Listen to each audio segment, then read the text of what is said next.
Tu connais ce moment? Tu prends ton crochet, tu ouvres ton sac de pelote, tu regardes 2 tutos, tu lis 3 articles, tu commentes un TikTok genre super idée, il faut absolument que je teste ça ce week-end.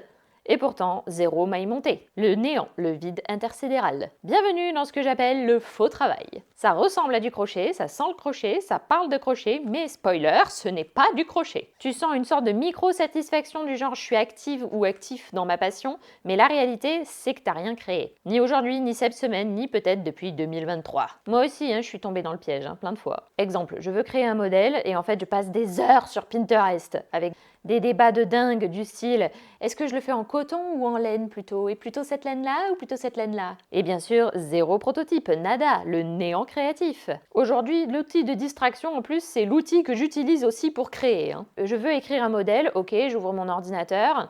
Et puis, 30 minutes plus tard, je me retrouve à lire des avis Amazon sur une laine fluo dont j'ai même pas besoin. Du coup, j'aimerais inventer une règle. Un appareil égale une fonction. L'ordi, juste pour créer. La tablette, pour s'inspirer, on va dire. Et quand je prends la tablette trop souvent, je sais que je fuis la vraie création. Parce que créer, c'est pas juste et forcément aligner des mailles, c'est aussi affronter l'imperfection. C'est commencer sans être sûr. C'est oser fabriquer quelque chose qui va peut-être être moche, peut-être être raté, mais qui au moins existe. Alors, je te pose la question aujourd'hui.